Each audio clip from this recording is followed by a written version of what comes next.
It's a big, noisy universe of stocks out there. Welcome to Goodbye or Goodbye. Our goal to help cut through that noise to navigate the best moves for your portfolio. Today, we're dissecting the battle of financial services between fintech versus traditional banking. Joining me here to discuss is Great Hill Capital Chairman and Managing Member Thomas Hayes. Thomas, good to see you. Great to be here, Julie. Yeah, what they call TradFi versus fintech, I guess, if you're in certain segments. But let's get to the fintech first, because that is the stock that you like. Although it's sort of an older one in the universe of fintech, and that is PayPal. The stock has had a bit of a rocky run, but let's get to why you like it. First of all, there's a new CEO, and there's been a lot of optimism sort of baked in there with the company coming out with its latest results. Yeah, Andrew Criss came from Intuit. So he ran the small business division at Intuit, which was 50% of the revenues. While he ran that division, the stock was a 40-bagger over just over a decade. So he's bringing some of that experience to PayPal to revitalize the brand. He put out the 6 initiatives, which he said was going to shock the world. It fell a little flat, yes, except for the fact that he's delivering on it. We saw them. He set expectations low, he set guidance low, and he beat already in the first quarter. And the big problem that everyone was worried about with PayPal was margin contraction. We saw an expansion of margins in that first quarter by 98 basis points. That was a good deal. Yes. All right. So let's talk about what we've seen happen in the stock here, re-rating perhaps. Yeah. This is a big deal because the stock trades down to 15 times earnings relative to the general S&P at 21 times. So why? Its historic multiple is about 30 times.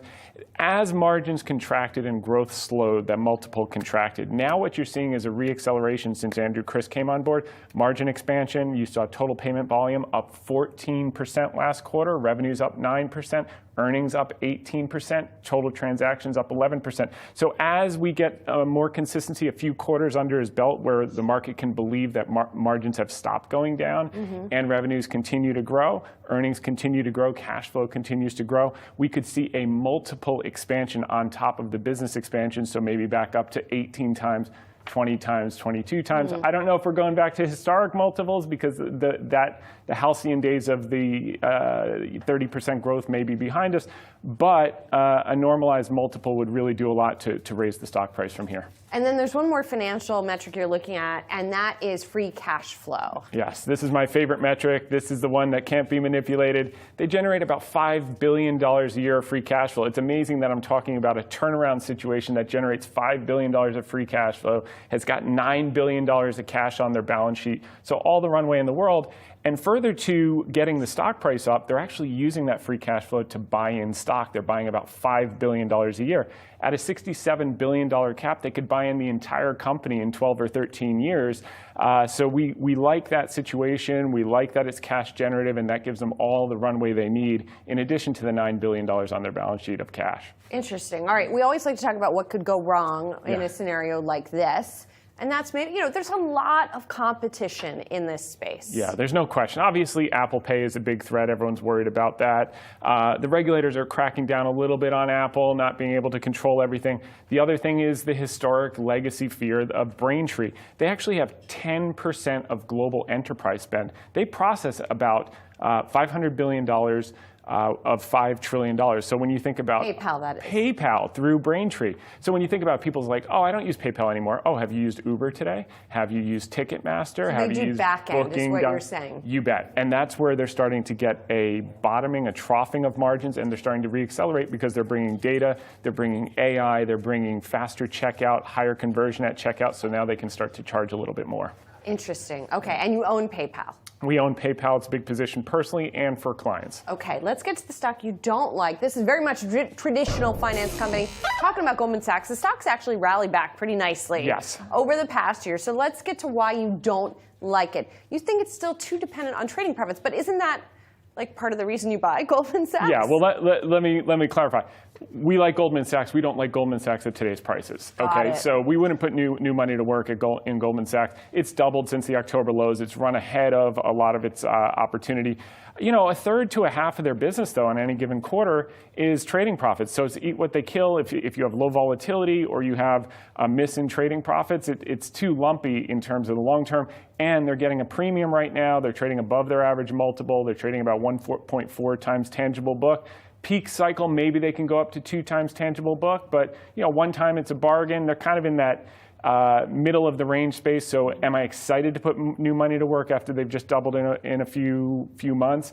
The answer is no. On a pullback, would we get interested? Potentially, but it would have to be a very nice pullback. Okay, and we can also say, and this is your point number 2, the thing that they tried to do to become less dependent on trading profits didn't work out so well. Complete train wreck. So, the message is blurry. They tried to do Marcus for many years. They tried to do Apple Card, credit card. They tried to get into the credit card business. That's not their bread and butter. Right. What they need. Perhaps to David Solomon, CEO David Solomon's credit, he said he sort of cut their losses in that. He said it didn't work. We're done. Yeah, leaders always come to the correct conclusions after trying everything else. But leaving that aside, I think the message is getting clearer, and they do want to spend more time building out the reoccurring revenue businesses like the asset management, which is a relatively small portion of their overall business. To point one, every quarter they got to start from square one. All right, and let's get to the third thing here, that we need a rate cut. This is a key. They've got a peerless investment banking franchise, M&A, debt refinancing, IPOs. It's just been a little bit anemic with such an aggressive rate hiking cycle over the last year and a half. 2021 was amazing, 22, 23. Anemic. It's starting to come back in fits and starts, but we're really going to need to see a cut or 2 cuts for animal spirits to really kick in, the M&A game to get on, boards to say, I got to buy that company before someone else does. It's time to refinance all of our debt. It's time to do equity offerings. And then for companies that want to go public, now's the time animal spirits are back. We're not quite there yet. I think a cut towards the back half of the year, and that may take a quarter and a half, and that's why we're probably a pass on Goldman for new money at these levels. But on a pullback, we would consider it to have to be meaningful pullback, though. Gotcha. Okay, so pullback, we talk about what could be the upside case here. The other one would be, as you mentioned, if there are rate cuts. Yeah, and they could come sooner than we expect. We saw the jobless claims yesterday were higher than expected. And Chairman Powell was very explicit about that. Yes, we're watching the inflation numbers. He's kind of in the camp that we all are, waiting for those owner equivalent rents to come down. They've just been stubborn. We all look at Zillow rents and everything else. But he did make an explicit note about the labor market, because that's the second part of the mandate. And we're seeing some signs that maybe that's softening a little bit, which could give them cover to at least do 1 cut. The earlier they go, the less they're going to have to do. If they were to go over the summer, which is lower probability, maybe they only have to do 1 or 2. If they wait longer till maybe after the election, it might require more cuts. I love it, Tom. You snuck in some macro stuff for us, which we love. Thanks so much. All right, so let's sum up what you're telling investors here. Basically, you say buy PayPal on performance under new leadership, the play on value add, margin reacceleration, and healthy generation of free cash flow. On the other side, you say for now, avoid Goldman Sachs. It's a little pricey, and so it's dependent on trading profits. It's playing catch up on asset management, and it is waiting for those rate cuts to ignite capital markets. Thanks, Tom. Great. Thanks for having me, Julie. Have a great weekend. And thank you so much for watching Goodbye or Goodbye. Be sure to tune back in next week for all new episodes at 3:30 p.m. Eastern.